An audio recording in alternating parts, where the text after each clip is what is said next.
آذان کے بعد کی دعائیں۔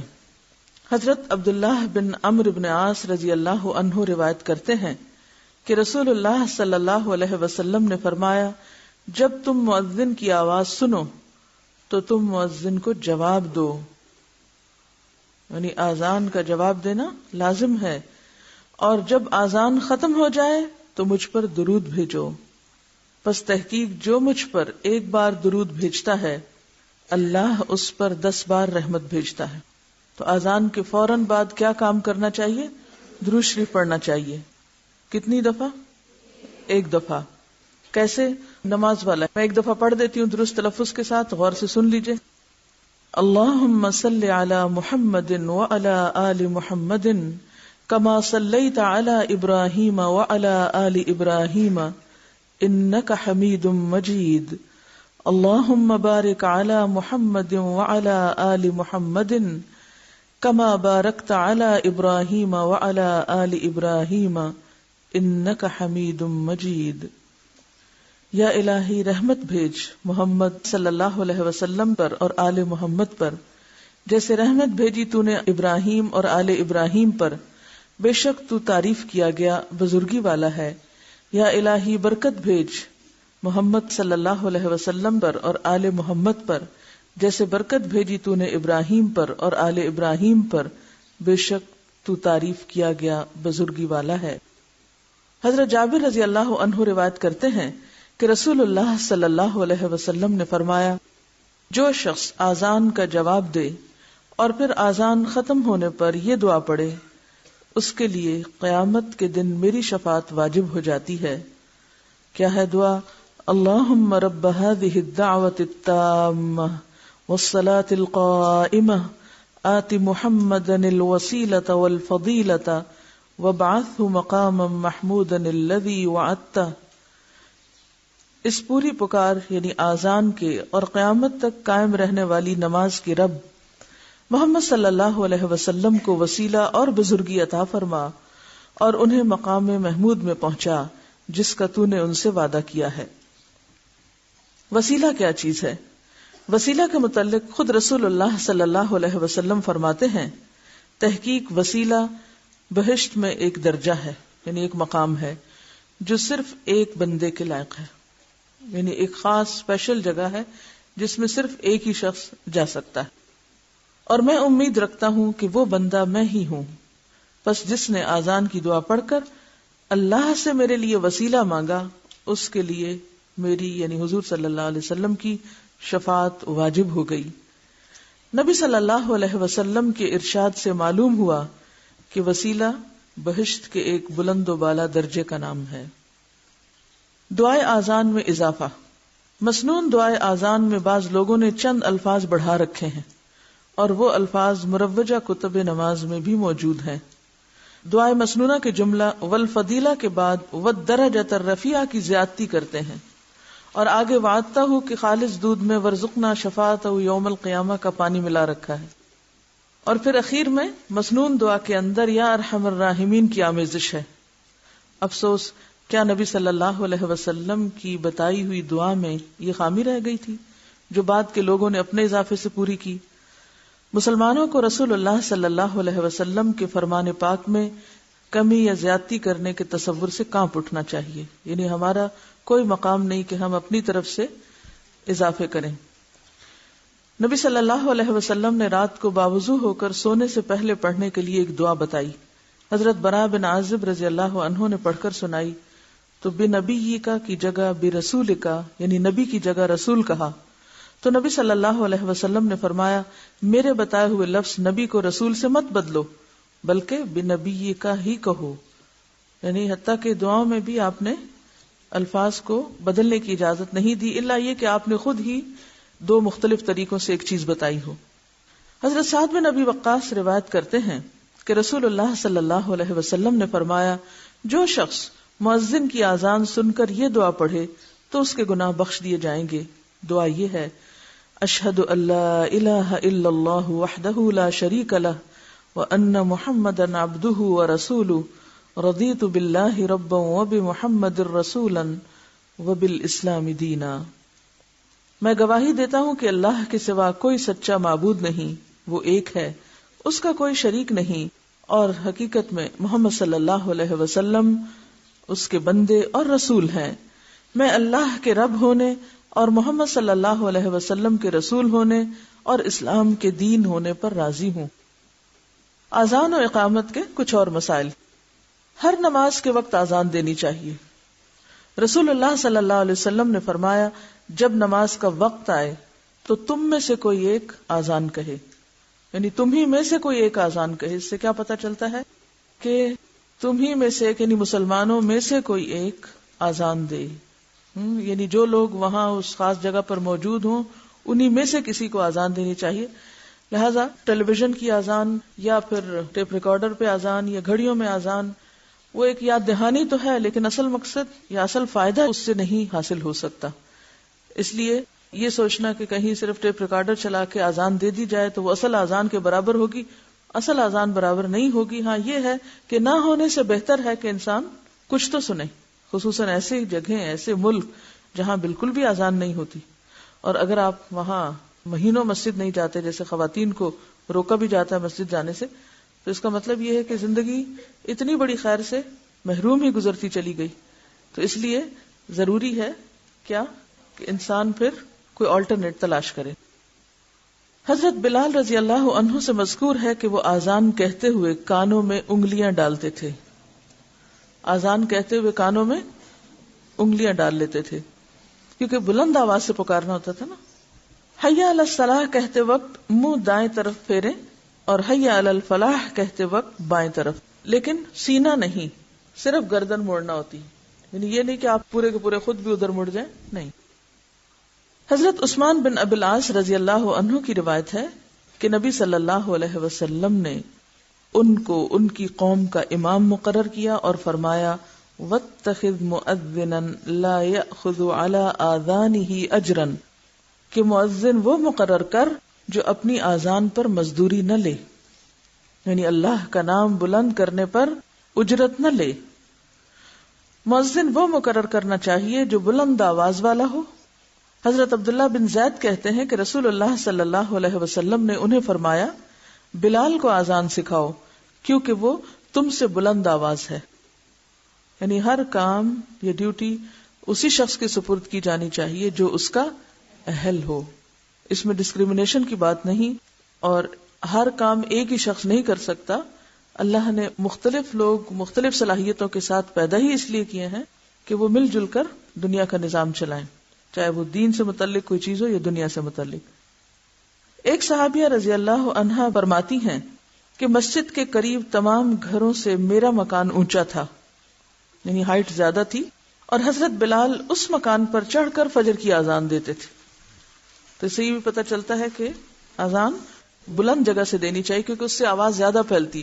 جب انسان کسی کمرے کے اندر یا مکانوں کے بیچ میں کھڑا کر دیتا تو دیواریں اور باقی چیزیں جو ہیں وہ آواز کو پھیلنے سے روک دیتی ہیں، اور اس طرح وہ اصل مقصد پورا نہیں ہوتا۔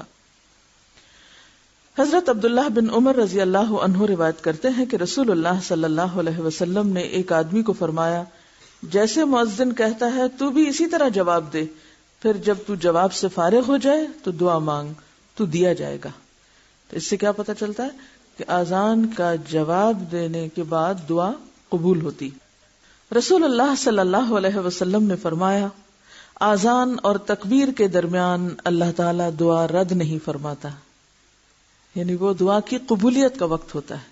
بہت سے لوگ اتنے خوبصورت موقع کو محض اپنی غفلت کی وجہ سے گنوا دیتے ہیں، بلکہ ایسے مواقع کا تو انتظار رہنا چاہیے کہ اچھا اذان ہوئی یا نہیں، اور کان بھی ادھر لگائے رکھنے چاہیے تاکہ ایسا موقع اور ایسا وقت ہاتھ آئے جس سے ہم اللہ سے مانگ سکیں، اور اس طرح مانگیں کہ دعا قبول بھی ہو جائے۔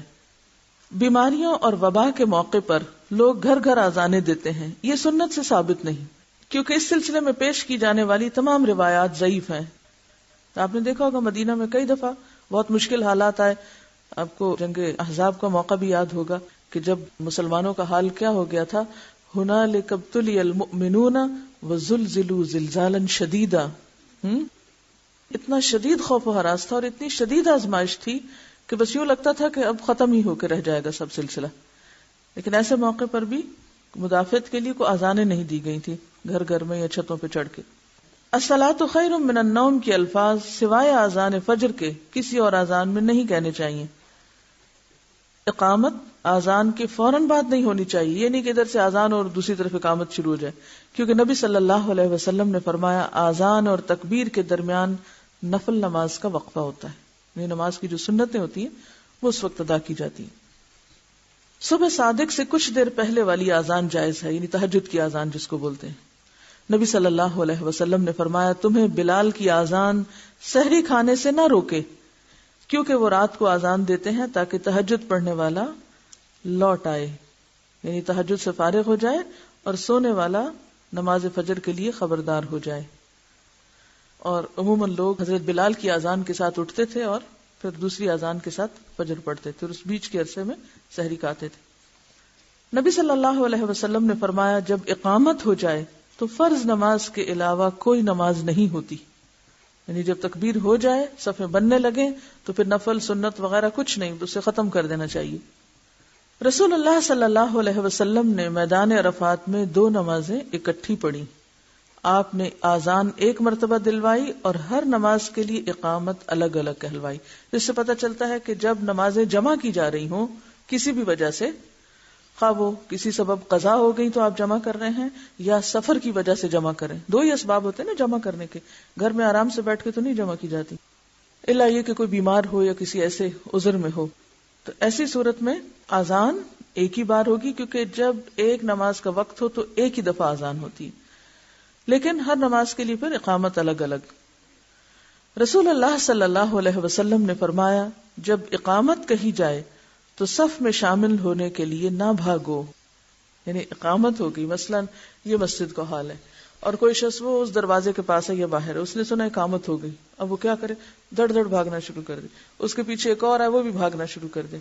اور جو نمازی صف میں کھڑے ہو کر اپنی توجہ اللہ کی طرف کرنا چاہ رہے ہیں وہ پریشان ہو جائے کہ معلوم نہیں پیچھے کیا بلوا ہو گیا ہے، اور ان کی نماز میں سارا خشوع جاتا رہے اور توجہ دوسری طرف چلی جائے.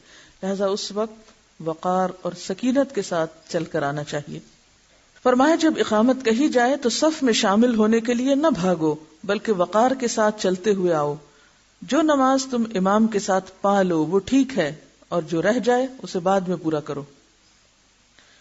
یعنی ایک وجہ بھاگنے کی یہ بھی ہوتی ہے کہ پھر ایک رکعت چھوٹ گئی تو پھر بعد میں پڑھنی پڑے گی، تو بہتر ہے کہ ہم کسی طرح شامل ہو کے اللہ اکبر تو کہہ ہی ڈالیں. حضرت عبداللہ بن عمر رضی اللہ عنہ روایت کرتے ہیں کہ رسول اللہ صلی اللہ علیہ وسلم نے فرمایا بے شک بلال رات کے وقت آذان دیتے ہیں، پس تم کھاؤ اور پیو.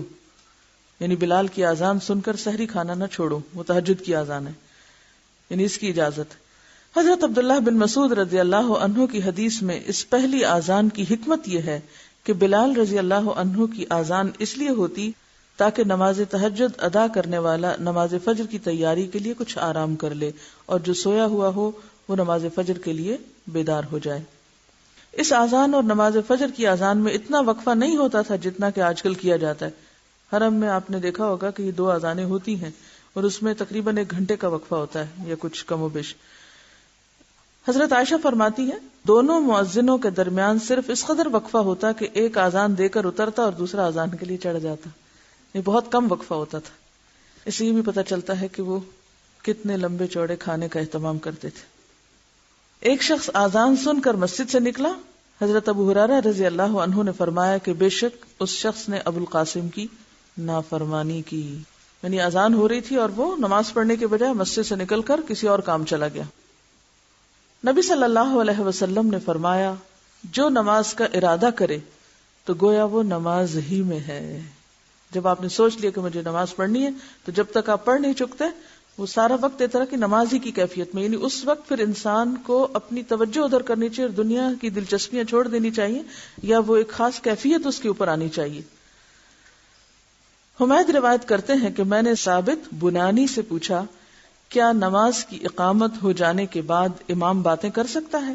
تو انہوں نے مجھے انس بن مالک کی حدیث بیان کی کہ ایک مرتبہ نماز کی اقامت ہو چکی تھی، اتنے میں ایک شخص آیا اور اقامت ہو جانے کے بعد نبی صلی اللہ علیہ وسلم سے باتیں کرتا رہا. یعنی بات کر سکتے ہیں، بات کرنا منع نہیں ہے. باتیں کرنا تو تکبیر کے ساتھ منع ہوتا ہے، اللہ اکبر جب کہہ کے آپ نماز شروع کرتے ہیں۔ ایک دفعہ نماز کی اقامت ہو گئی، لوگوں نے صفیں برابر کر لی، اتنے میں رسول اللہ صلی اللہ علیہ وسلم کو یاد آیا کہ آپ جنبی ہیں۔ آپ نے لوگوں سے کہا اپنی جگہ کھڑے رہو، پھر آپ نے گھر جا کر غسل فرمایا، اور جب آپ واپس تشریف لائے تو آپ کے سر سے پانی ٹپک رہا تھا، پھر آپ نے نماز پڑھائی۔ یعنی اس سے پتہ چلتا ہے کہ اذان کے بعد ضروری کام کیے جا سکتے ہیں۔ آپ کا سوال تھا کہ کیا عورت اقامت کہہ سکتی ہے یا عورت اذان دے سکتی ہے، تو اس سلسلے میں کچھ چیزیں آپ کے علم میں لانا چاہوں گی کہ علماء اس بارے میں کیا کہتے ہیں۔ امام نووی اس سلسلے میں کچھ یوں عرض کرتے ہیں، امام نووی رحمہ اللہ وہ رقم تراز ہے کہ اس مسئلے میں 3 اقوال ہیں، عورت اذان کہہ سکتی ہے یا نہیں کہہ سکتی، 3 اقوال ہیں۔ نمبر 1، خواتین کے لیے اقامت مستحب ہے لیکن اذان نہیں۔ اذان اس لیے نہیں کیونکہ اذان اوقات نماز سے خبردار اور آگاہ کرنے کے لیے ہوتی ہے، اور یہ صرف بلند آواز ہی کے ذریعے ممکن ہے۔ اب ایک عورت اگر چھت پہ چڑھ کے بلند آواز سے پکار بھی رہی ہے تو کیا ہوگا؟ عورتوں کی آواز ویسے بھی مردوں کی نسبت بلند نہیں ہوتی، باریک ہوتی ہے، اس سے وہ مقصد حاصل نہیں ہوتا جو اذان کا ہے، ٹھیک ہے نا؟ تو اس لیے عورت کو یہ تکلیف نہیں دی گئی کہ وہ چھت پر کھڑی ہو کر اذان دے، ٹھیک ہے؟ ابن عمر فرمایا کرتے تھے لیس علی النساء آذان واما ان الاقامت تستحب، عورتوں پہ اذان کہنا لازمی نہیں، البتہ اقامت کہنا مستحب ہے۔ یہ کس کا قول ہے؟ ابن عمر کا، یعنی یہ ایک اوپینین ہے۔ دوسرا اوپینین، خواتین کے لیے اذان اور اقامت دونوں ہی درست نہیں، ٹھیک ہے؟ یعنی کچھ علماء کہتے ہیں کہ نہ وہ اذان دے سکتی اور نہ ہی اقامت کہہ سکتی۔ ان کی دلیل کیا ہے؟ ان کی دلیل یہ ہے، وہ کہتے ہیں کہ اقامت اذان ہی کے تابع ہے، یعنی اقامت بھی وہی چیز ہے جو اذان ہے، اس لیے دونوں میں فرق نہیں کر سکتے۔ تیسری بات، اذان اور اقامت دونوں مستحب ہیں، جیسا کہ حضرت عائشہ رضی اللہ تعالی عنہا سے مروی ہے، وہ اذان دیا کرتی تھی اور اقامت بھی کہا کرتی تھی، لیکن اذان چھت پہ چڑھ کے نہیں دیتی تھی، یعنی خواتین ہی کی مجلس میں، ٹھیک ہے؟ اب کیا 3 اقوال ہوئے، کیا 3 باتیں پتہ چلی؟ پہلی بات، عورت کے لیے اذان نہیں، اقامت مستحب ہے۔ یہ کون کہتے ہیں؟ امام نووی۔ کیوں؟ اس لیے کہ اذان بلند آواز سے ممکن ہے۔ اب یہ امام نووی آگے نہیں کہتے کہ پھر چونکہ عورت کی آواز باریک ہوتی ہے تو وہ مقصد پورا نہیں، یہ میں نے آپ کو وضاحت کر کے آگے مزید بتایا ہے۔ اس سلسلے میں عورت اور مرد کی جو آواز کا فرق ہے اس کو ناپا گیا ہے، اس میں کچھ پوائنٹس کا فرق ہے، یعنی عورت جتنا بھی اونچا کرے وہ اس لیول تک نہیں پہنچتی۔ تو اب یہ ہے کہ اذان ایک خاص ریچول بھی ہے اور ایک اطلاع ہے مسلمانوں کو نماز کی طرف بلانے کے لیے، اور پھر خاص طور پر مسجد میں اکٹھا کرنے کے لیے، جہاں نماز کی طرف بلانا وہاں مسجد میں جمع کرنے کے لیے۔ اب ظاہر ہے کہ عورت کے اوپر یہ ساری ذمہ داری ہے نہیں، لہٰذا اس کا اس میں کوئی رول نہیں ہے، سمجھ میں آتی ہے بات۔ دوسرا قول یہ کہ اذان اور اقامت دونوں نہیں ہو سکتے۔ کیوں؟ اس لیے کہ کوئی ایسی سنت روایت نہیں ملتی کہ نبی صلی اللہ علیہ وسلم کے زمانے میں کسی عورت کو بھی مؤذن مقرر کیا گیا تھا، تو ایسی صورت میں جب اذان نہیں تو اقامت کس لیے؟ تیسری روایت یا تیسرا قول کیا ہے کہ حضرت عائشہ رضی اللہ تعالی عنہا اذان اور اقامت دونوں کہتی تھی، اور ان سے بھی یہ بات نہیں ثابت کہ وہ کہیں بلند جگہ پر کھڑے ہو کر پورے مدینہ کے لیے وہ کہا کرتی تھی۔ اس میں زیادہ اتنی رخصت یا گنجائش ملتی ہے کہ وہ، یعنی مثلاً اگر عورتیں اکٹھی ہیں کہیں ایک جگہ پر تو وہ کسی لاؤڈ سپیکر یا باقاعدہ کسی طریقے پر کہنے کی بجائے اگر خود سے کہہ دیتی ہے تو اس کا ایک جواز ضرور ملتا ہے۔ یہ الگ بات ہے کہ آپ اس سے مطمئن ہو یا نہ ہو، آپ اسے اختیار کریں یا نہ کریں، لیکن یہ تیسرا اوپینین بھی کتابوں میں لکھا ہوا ہے اور موجود ہے، ایگزسٹ کرتا ہے، ٹھیک ہے؟ اور اس میں یہ ہے کہ وہ اذان کے ساتھ اقامت بھی کہتی تھی، اور اگر آپ یہ مسئلہ پڑھیں اس میں الفقہ علی مذاہب الاربعہ میں تو اس میں بہت ڈیٹیلز ہیں اس کے بارے میں۔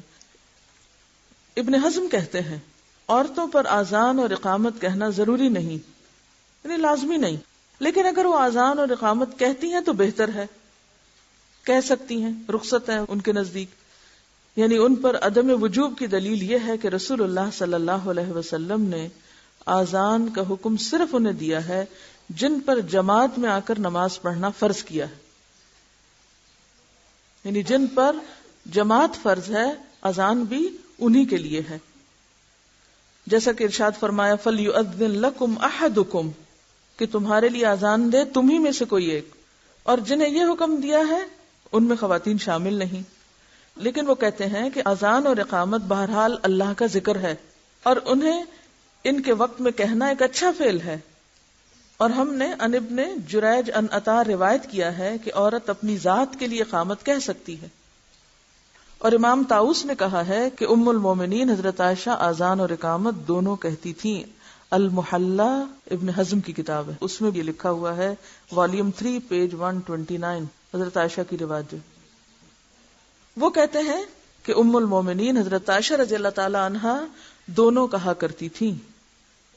امام شوکانی کہتے ہیں ظاہر بات یہی ہے کہ عورتیں بھی اذان کے حکم میں مردوں کی طرح ہی ہیں کیونکہ وہ شقائق الرجال ہیں. ایک حدیث میں آتا نا کہ عورتیں کیا ہیں، انما النساء شقائق الرجال. اور شقائق شقیقہ سے، شقیقہ کس کو کہتے ہیں؟ آدھے حصے کو. یہ درد شقیقہ آدھے سر کا درد ہوتا ہے نا، تو شقائق شق سے ہے یعنی آدھا نصف ہے. تو وہ اس بات کو دلیل بناتے ہیں. اور مردوں کے لیے دیا گیا حکم ان کے لیے بھی ہے اور کوئی ایسی دلیل وارد نہیں ہوئی جس میں منع کیا گیا ہو، یعنی کہیں روکا بھی تو نہیں گیا. اگر حکم نہیں دیا گیا تو روکا نہیں گیا. اور عورتیں اپنے دین میں مردوں کے تابع ہیں. اگر مردوں کو کہا گیا اور عورت کہیں کرنا چاہتی ہے تو اس میں حرج کی بات نہیں. اب یہ وسعت ہے نا.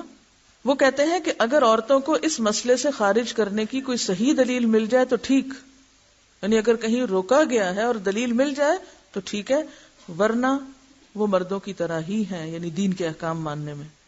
یہ امام شوکانی کی رائے ہے. ٹھیک ہے. ابن باز کون تھے؟ عبداللہ بن باز جو سعودی عرب کے ایک بہت بڑے عالم تھے، انتقال ہو گیا اب تو ان کا. وہ کہتے ہیں کہ علماء کے اقوال میں سے صحیح ترین، اب وہ اس کو ترجیح دیتے ہیں کہ زیادہ بہتر چیز کیا ہے کہ عورتوں پر اذان دینا نہیں ہے، یعنی عورتوں پہ ذمہ داری نہیں ڈالی گئی. یہ کہتے ہیں کہ مردوں کی طرح عورتوں کا مسجد میں اذان دینا تو بالکل جائز نہیں، کوئی ضرورت نہیں. اور نہ ہی ایسی جگہ پر اونچی آواز کے ساتھ دینا درست ہے جہاں پورے شہر میں گونج رہی ہو وہ اذان.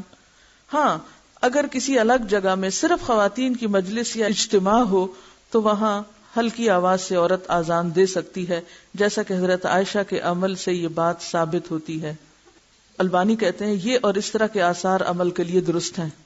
اب آپ دیکھیے دو چیزیں ہو گئی، ایک یہ کہ بالکل نہیں اور ایک یہ کہ گنجائش ہے، اور تیسری بات یہ کہ اذان نہیں اقامت ہے.